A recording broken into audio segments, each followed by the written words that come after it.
Greetings, metalheads, and welcome to the Friday 13th YouTube channel. Thanks for checking in. Hope you're doing well. I'm doing really well. So, thank you for checking in. Like I said, I'd like to thank everybody who has subscribed so far. Those who've given me a thumbs up, commented, much appreciated. If you haven't already subscribed to it, please do. It's free. What you got to lose? There's some great interviews coming your way. So, today you're going to be watching an interview with John Bush from the band Armored Saints. We are talking about the new release, which is Symbol of Salvation Live, which has just come out as a CD and DVD. Fantastic release. Check it out. Just released today, 22nd of October 21. So, check it out. At the end of the interview, you'll see a song from the live DVD for you to check out, give you some hints of what you'll be buying. So, check it out, support the band, support metal, and of all, most importantly, thank you for watching this.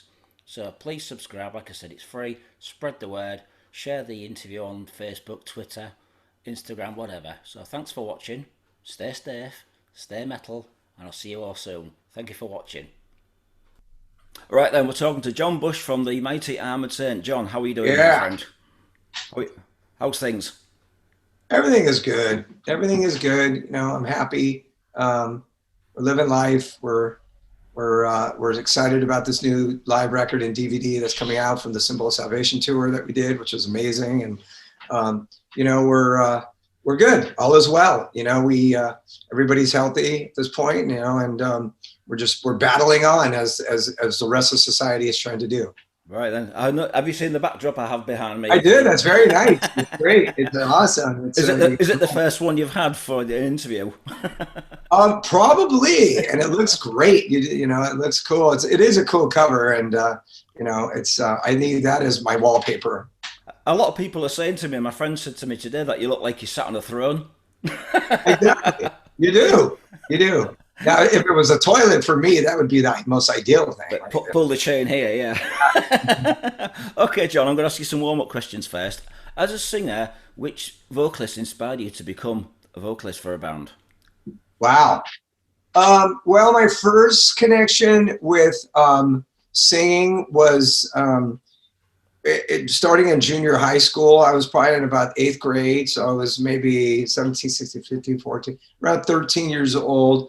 My next door neighbor at the time here in LA was a big inspiration. His name was David Avila, and he was my next door neighbor and one of my best friends. And he was very much into music and very much into discovering bands. So a lot of bands that we discovered was really a direct correlation to him, because he was just adventurous in finding bands. And I could go with the band Angel to Thin Lizzy to you name it. He discovered a lot of groups and turned me on to it. And we discovered a lot of cool music, and we'd go in the bedroom, crank tunes on the record player, and we're just like a lot of kids during that time. And he wanted to form a band for this talent show of the school that we were going to, the junior high.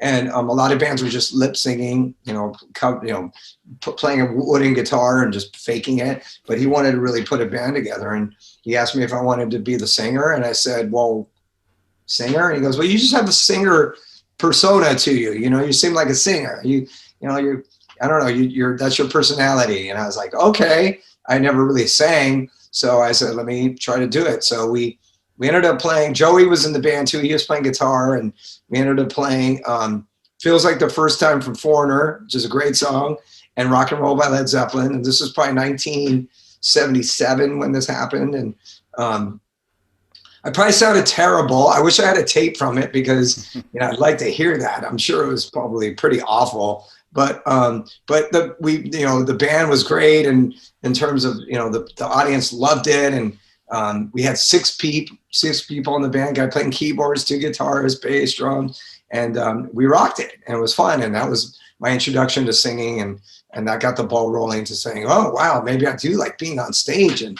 being the front man of this band, and maybe this is something I want to do. So again, it took me a while to kind of figure out my voice. I think at 13, you're probably going through some vocal changes as hormones are kicking in anyway, so you don't really, singing is probably not so easy anyways, but it was, I enjoyed the aspect of performing, and that was the beginning.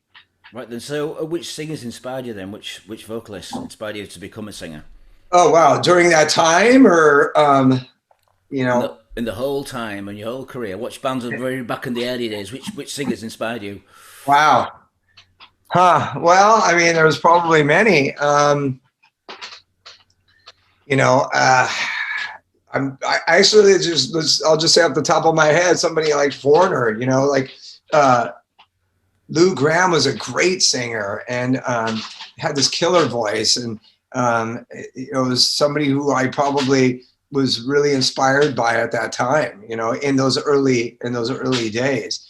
You know, I mean, obviously there's many different singers, that I could think of, you know, everyone from Rob Halford to Klaus Meine to, you know, the Phil Mogg, who's one of my favorite singers.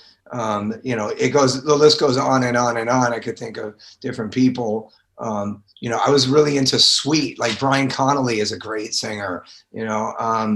You know, I mean, obviously Freddie Mercury was one of my favorite singers. You know, Queen was a band I saw for the first time. Well, the second time. The first show I ever saw was Kiss at Anaheim Stadium, which is a big concert where baseball games are played. And, you know, it was the Destroyer tour. It was, you know, off the charts, man. You know, it's just like a big stadium, you know, opening with Detroit Rock City. You know, you can't get better than that, really. But, you know, a lot of, I can think of, the list goes on and on, but, you know, certainly Queen, you know, Day at the Races was a huge record, and Night at the Opera, and, you know, Freddie Mercury was an incredible singer, one of my favorites. And, you know, it's just, God, I could, you know, I love Bruce Dickinson, and some of the stuff he's been saying lately has been great, real inspiring. And there's just so many.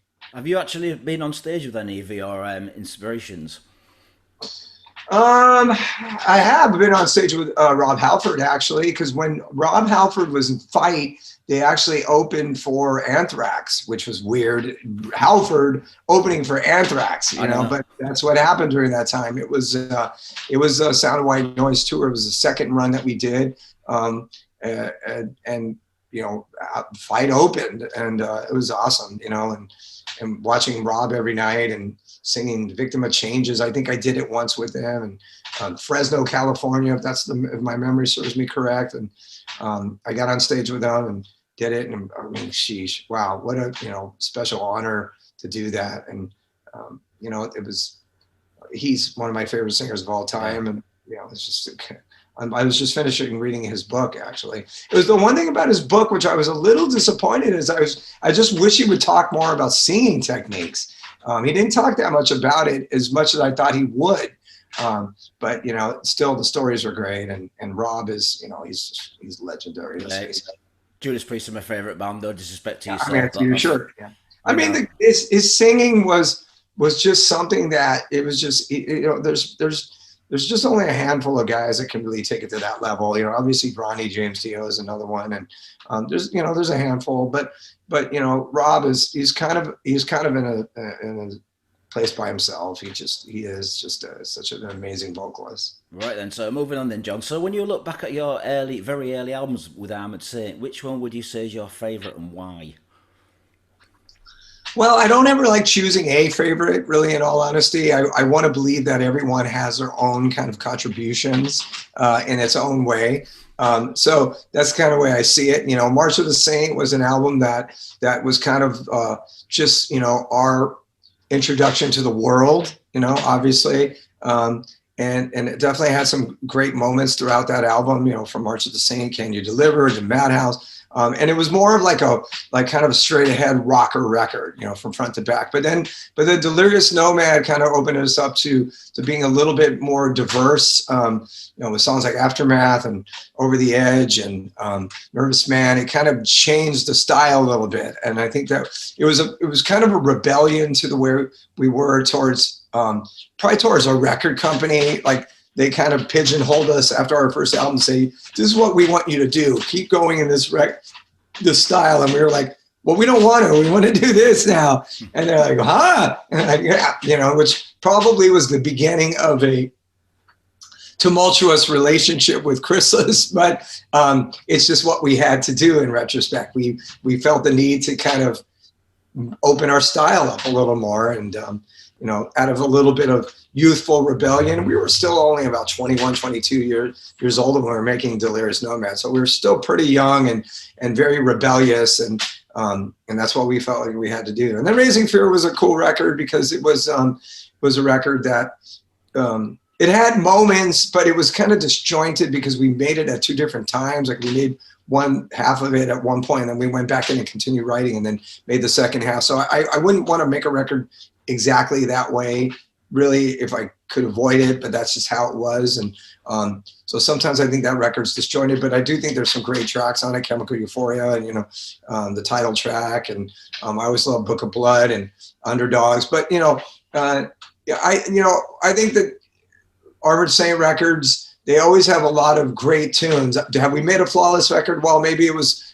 Simple Salvation, which was the follow-up, which was the record that we've, done the live recording now because we did the tour in its entirety, and that's the record we're promoting here, this live DVD of and record of Simple Salvation. And that record probably was the closest we came at that point, I think, to making a flawless record. I don't even know if it's flawless because that's a lot of high accolades to give to yourself, but I let people kind of make those decisions. But it was a great record. And when we did this tour and we film these shows, it really proved to us how cool that album was and how many different kind of styles and really all the different vibes to it, and from Rain of Fire to Spineless and everything in between.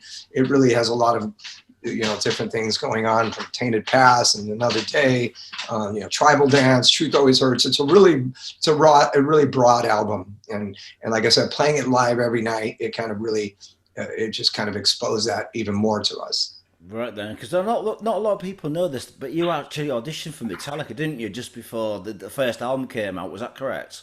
I didn't really audition. I never really got to that point. I mean, we had played shows with them, and they certainly knew me from, what I did Insane. And of course I knew them, and we developed a friendship as time went on. And then we eventually did tour together. But at that point we were just, they knew me from playing club shows and stuff. And, I mean, again, I will live with this for the rest of my life, that I was the guy who was asked to try Metallica and declined. And, it's like, what? But, what I always tell people is that, it was such an early on in both our careers when that was happening. And, the guys in Saint and I, we were childhood friends. We had known each other since we were like 9 years old.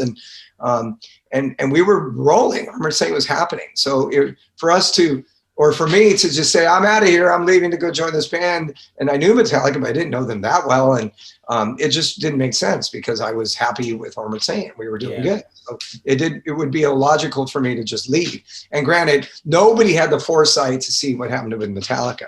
And again, I truly believe that nobody was intended to be the singer of that band. It was supposed to be James Hetfield, and that's the way it was supposed to be. So what do you think if it had been the other way around? James joined Armored Saint and you joined Metallica. What would the album sound like? Wow, that would have been a trip. Well, James he really turned into an incredible singer. I mean, his progression from Kill 'Em All to where he is now to to Master of Puppets and into the Black Album, and he just really became a great vocalist. And it took some time, I think, for him to feel confident in that setting. But I mean, he developed it. I mean, when I saw Metallica the first time ever opening for Saxon at the Whiskey A Go Go here, James was just singing with a mic. He wasn't even playing guitar. So it was him, Mustaine, and Ron McGovney, and Lars, and Dave was the only guitar player. So. Wow. Yeah, it was a trip. And so, it's amazing how amazing a guitar player he was, but even then he wasn't even playing. So I'm sure he was playing, but he wasn't playing on stage. But, he's an amazing front man and incredible singer, and, he's James Hetfield, for Christ's sake. Yeah, so, I mean, it's just, I always believed that was the voice that was always supposed to be on a Metallica record. It was never supposed to be me. It would have been a lot of pressure for me to try to, it would have changed the face of heavy metal. I don't need that kind of pressure. Right, because I know you've been with Metal Blade Records now since 1987, roughly, isn't it? Since the Rising Fear album was released. So you've been with this label for quite some time, but you did have a little break, didn't you? I noticed between 2001 and 2010. Well, Obviously, I was in that other band, and Anthrax, for a yeah, while. obviously, yeah, We yeah. made a lot of records, and we did a lot of touring, and it did make Armored Saint kind of take a hiatus, and but it was just it's all part of the story. Yeah. Is the way I look at it. That's just the way the story goes, and that's the way the story went, and we've resumed with Saint, and in 2010 when we made the record La Raza, and then we kind of continued on with When Hands Down, which is a killer record, and now we're here with Punch in the Sky, which is our last studio album, original material, and which we're super proud of. Unfortunately, we haven't done a lot of touring with it because of COVID and everything, but I feel like our last couple of records were just super strong, and it's continued in the style of Saint, but sounded modern at the same time. And I'm really proud of Armored Saint. I mean, I think we've always wanted to be this band that had this long career. It kind of took a different road to getting there, but we still did and are, and that's something that I'm real proud of. You can't really determine the level of success. Let's face it, everybody wants to be Metallica, but not everybody is. As a matter of fact, nobody is when it comes right down to it. So very few bands can have that kind of level of success. And if you're lucky, you can have a successful career and enough to generate making a living and still get it to go on tour and make records. But it's not easy. It's a very difficult work, and something to make a living at. And so it really it shows this the test of time that we were able to do this and really never be a big band, because Armored Saint really was never a cash cow that made a lot of money. We've made a little money here and there through the years, and enough to be able to continue onward. But nobody is like has multiple houses and driving Ferraris. Not that I want to do that, but nobody's had that kind of money in this band. But we've the one thing that we were always in control of is kind of creating our own trip and our own sound, our own style. Brian Slagle, who's put out all of our records since Raising Fear, has allowed us to kind of do that and dictate our own style and our own success. And you want to sell as many records as you can, but you always want to try to do it on your terms. I think that's the key. Yeah, I think the last album that he did, Punch in the Sky, is such a great album. The production's awesome. Thank you. Yes, I agree. Yeah, So and I listened to like Fate's Warning's last album, and I was thinking, why didn't Joey produce that album? Because the production on their albums is not as good as yours. well, it's a little different. I don't think Joey did not produce that. No, obviously, But from Tool, I believe, or yeah, somebody right. Tool. Joey's amazing in the studio. He's a meticulous guy, and he's able to really make our records sound awesome. And actually, the mixing was not him, but it was Jay Rustin. But Jay just took it to a whole nother level. But Joey provides all the great sounds to give to him to be able to mix it, to make it sound even better. But yeah, we're real proud of the last couple records and the way they sound. Right then, so let's talk about the new one. It's Symbol of Salvation Live. Why did you decide to do this album as a live album plus DVD? What was the reason behind this actual album?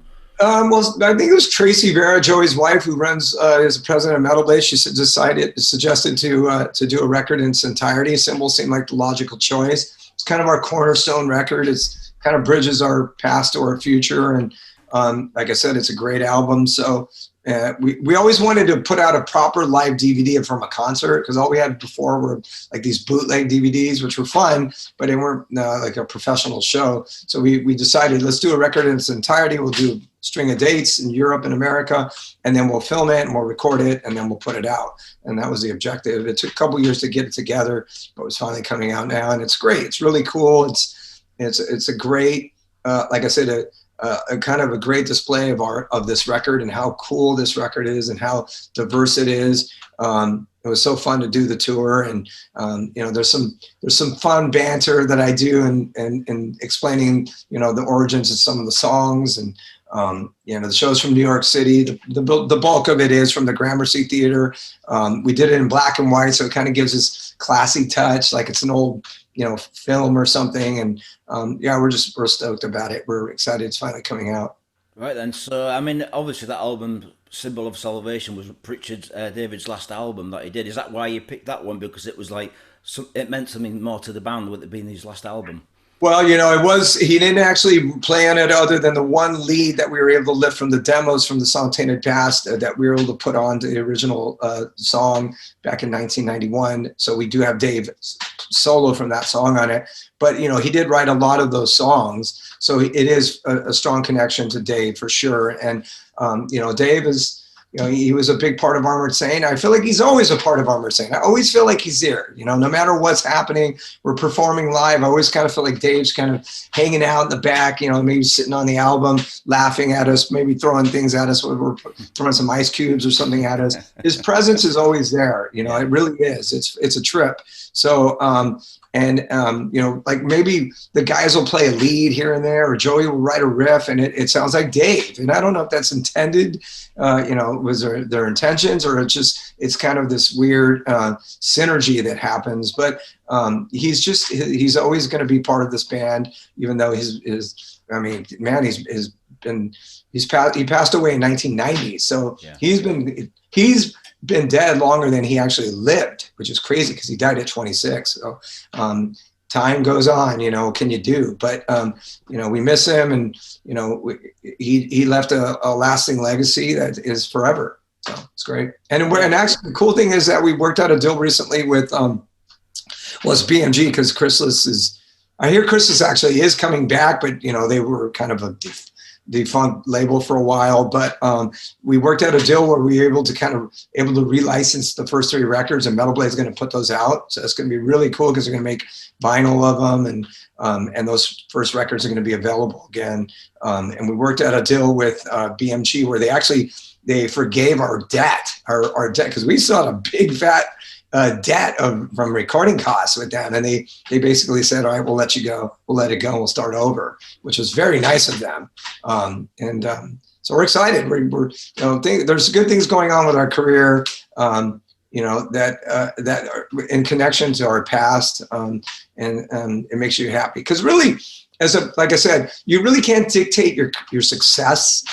Let's face it, like I said, we all want to be popular and big and sell as many records as possible. But like I said, you want to do it on your own terms. But, nothing's better than getting a royalty check, because if anything, it's principle. It just feels like I worked really hard for this, and now you get this royalty check. And it doesn't matter if it's $10 or $100,000. It's principle. It just feels like, yes, it shows that all the hard work you put into it. So for us to have this situation with those first couple records, and Dave's part of those, is exciting, because his mom died, and his dad is I think his dad just recently died too. But his brother, I think, gets his royalties, so he's going to get some royalty checks from Armored Saint from Dave, and that's really cool. It shows that Dave still has a connection to the world of rock and roll, and I think that'll be an honor.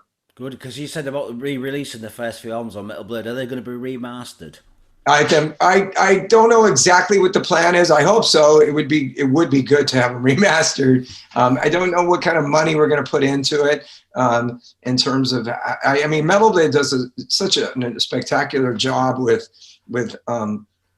product, and they did the way that they did these Symbol this live record. It just looks awesome, and they do a great job with it. And so I'm sure they'll do a great job with the re-releases. This is something that's just kind of happening now and starting to kind of go into the works, but I'm sure it will be great. And I'm looking forward to those being on vinyl again.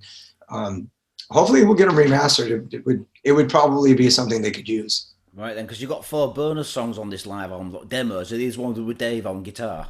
This is with Dave playing. Yeah, it was songs from those sessions of the demos. Songs that didn't make the record. We didn't think they were good enough to make the record, but there's still some fun, cool songs. And we did release them when we put out the Nod of the Old School Rarities record back in 2001. But these songs have never been on vinyl, so it's really cool that these songs from that era that we wrote, songs like Medieval Nightmares is going to be on a record, which is really cool. So it's the first time they're on vinyl. So have you ever thought of re-recording these for the next album, one of these songs, just to more technology? I mean, I'm never, I'm somebody who's kind of opposed to re-recording old songs once they're released. I just don't feel like they ever feel the same. I'm just personally opposed to it. I'm sure you can make them sound better because technology. I mean, these were done on a 4-track cassette 4-track. That's the way they made 4-tracks back then, to record. So it was, again, on a cassette. It's funny, and sometimes the tape would get jacked up and you're like, oh no. But I don't know, I just think that that's the way they were originally released, and that's the way they sounded, and so I want to let it go. We did it one time with March of the Saint. We re-recorded it and it was cool, but I just don't think it ever feels the same as it was back then, and especially those songs because they had Dave on it. So I don't know. I wouldn't want to re-record them. No. So the live concert, where was it recorded? The whole concert. Well, you mean the Symbol of Salvation one? Or the DVD. Where was it actually filmed? Which venue? Oh, it was from the Gramercy Theater in New York City. So it was really cool to put that out, and it was a great show. I think looking back, like I said, it looks like it's in black and white. We tried to do it originally in color, the show, when we filmed it, and then when we look back on it, we realized that the lighting wasn't great at the Gramercy. So we kind of said, well, let's see how it looks in black and white, just as a comparison. And we realized it looked so much better. So it kind of gave it a little bit, like I said, a little bit of a classier touch. It looked like an old, like, Bela Lugosi movie or something because it was black and white. But I think it made it, the whole vibe was just a little bit better. So it's all in black and white completely, the whole show? It's all in black and white. Yeah, it's all in black and white. Did you have any special guests on stage for this show? There was no special guest, but Frank Bello from Anthrax was actually in the crowd, and I gave him a shout out on stage. And I was really stoked that he came to that show. And he was. I saw him afterwards backstage, of course, and it was cool to have him there. It was an honor for him to be there. And Mike Monterulo, who's the manager of Anthrax, was also there. And it was a fun show. It was a great gig, and as many of those shows that we filmed and recorded on that tour were, the one we did in Los Angeles at the Regent Theater was a great gig as well, and that was our hometown.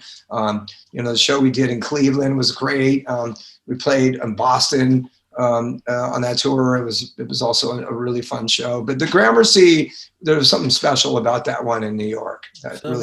So why didn't you record it in your home city then? Why New York? Well, it's a good question, actually. And we really wanted to do it in LA, taking nothing away from New York because we love New York. And there, in retrospect, looking at the show, it was great. But we did have the idea of recording in LA because Los Angeles is our hometown.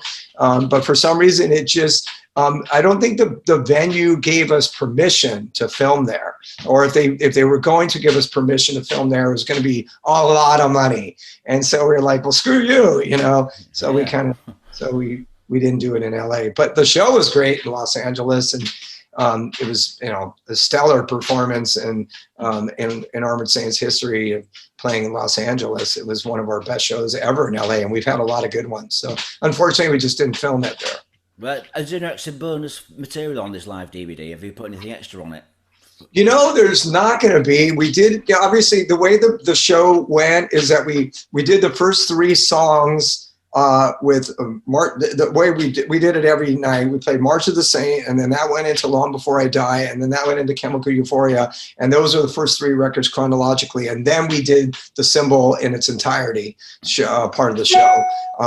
And then after that, we kind of like did an encore, if you will, and then we played a couple of different songs. It varied every night. We played When Hands Down, Left Hook from Right Field, which were kind of more recent tunes, and then maybe we pulled out another old song. We play Can You Deliver, and it kind of every night we decided, okay, let's do this and let's do that night. So that was a cool part to the show, but we didn't film those songs, and we didn't get the audio from those songs, and And we could have probably did it for the live recording of the DVD and the record, but I think that in the end we just wanted it to be Symbol, Rain of Fire to Spineless, and have it be only those songs. So Right. I mean, they're there. We have those audio versions of some of those songs, but they're just not on the DVD. Right then, so moving on, talking about the movie, when's this movie coming out? The Armored Saint movie. I've actually met your producer who was at the director who was at the Bloodstock Festival. Oh yeah, Russell Charrington. Yeah, you yeah, know, Marty yeah. is a great guy because Marty, you know, you said you're friends, Yeah. and he said he's the one that sent me footage actually of Bloodstock, so he was at the show, which is really cool. I love Marty, and Russell's great too. He's working on it. I think he's real close to putting something out and having it being done.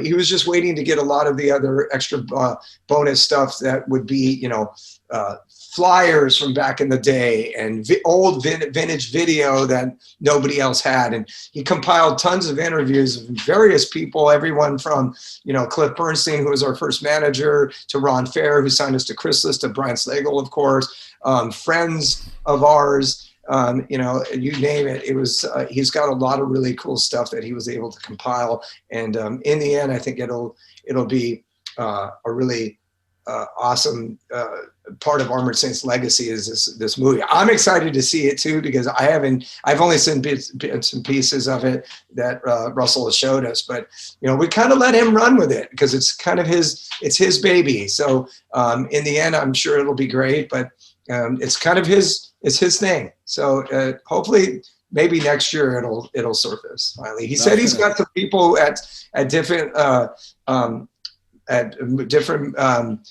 movie. Yeah, I think he had like something at.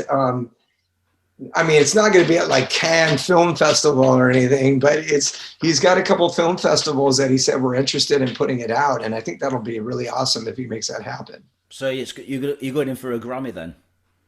Well, hardly, or you know, an Oscar, hardly. I mean, like I said, Russell's put a lot into it, and I'm really impressed with what he's done, and it's been painstaking. We spent a lot of time on it. Like I said, we did a lot of interviews for it, but he really made most of it happen himself, and it's all the honors are on him, really. So we're just the actors in it, if you will. So when it's released, do you think Metal Blade will be releasing it? Is it Metal Blade? I don't know what will be the official release of it. I think he's looking for a distribution of it, and that's why he's trying to find a couple film festivals that maybe will generate interest in it. So, you know, I don't know. We'll see what happens. I'm keeping just kind of a humble approach to it, and we'll see, you know, what he can muster up as far as the distribution goes. So. You know, we'll see. Yeah, I'm looking forward to seeing it. So moving on, before we finish, have you got any new songs wrote for Armored Saint? What's happening with the Armored Saint next album? I'm actually supposed to go work with Joey today, actually, after these interviews. I'm going to go to his house and we're going to work on the song because Russell wanted a new song for the movie. So we were trying to do it. You know, it's hard sometimes when you finish a record. The last thing I want to do is just get back into a writing mode. And even though with COVID and everything, the logical thing is why not write some more songs? But when you put everything you can into an album like we did Punching the Sky, it's, you know, I need a break from writing because I don't want to just automatically go back into writing because when I want to go back to writing, I want to kind of start with a whole new fresh mentality and like a fresh palette, if you will, if like you're an artist, you know, and I need a break. That's me personally. And I think Joey felt the same, but Russell kept pushing us for an original tune to be on this movie. So we worked on a couple things and now I'm going to go to his house and we're going to work on something. I don't know if we're going to do it. It's going to happen in time because Russell, I think, has passed us with getting the movie released, or at least in this couple festivals that he has opportunities to get it into, but we're going to try and we'll see if we can get a new song in it. Right, you'll say hello to Joey for me, if you would. Please. I will. So, do you have anything to say to the people that are watching this interview? I'd like to thank you anyway, and be safe, John. Oh, man, just thanks for the continued support through the years. I mean, we can't do it without you. That goes without saying. You know, we love all the people that have the love for Armored Saint and the diehards, and, you know, it kept us going through all these years. And, you know, we make the music for you guys, and we make it for ourselves too, but, you know, we want you guys to be happy, and you know, we're always excited about giving you fans new music and seeing how they respond to it, and everybody gets so enthusiastic, and you know, we're always honored, and you know, we're excited that we keep playing and making music. We want to play some shows in 22, and we're doing some shows at the end of the year with Zakk Wylde and Black Label Society. It's only out here on the west coast of America, but should be amazing. We're real excited to go on tour with him and play some shows. He's a legend, so it's going to be fun. And hopefully in 22 we'll get back to the European continent, and you know, we love our European fans and we love our British fans, and you know, we want to play for you. You know, we love it, especially the new material, because we really haven't played it, so it's still very fresh. So it'll be fine. It'll be fun when we get to go out and play it, and I think we'll be really excited to play new songs live. Well, if you ever need a merch seller or drum tech, I do both. So, all right, well, throw your hat in the ring. Gonzo always needs a drum tech. Right, brilliant then. So thank you for the interview, John. Be safe. You too, brother. I hope your health comes back strongly. Yeah, I'll speak to you soon, brother. Be safe. Thank you. Thank you very much. Thanks for all the support. Thank you, John. Bye-bye. All right, have a good week. Bye. Cheers. Symbol of salvation!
Like you live in the fucking subways, like some weird fucking creature. What was the name of that stupid movie?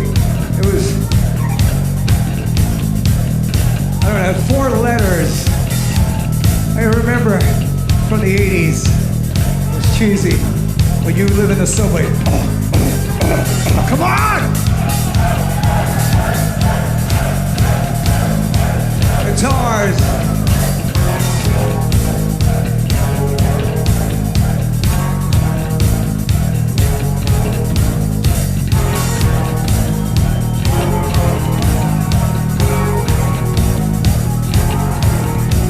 In the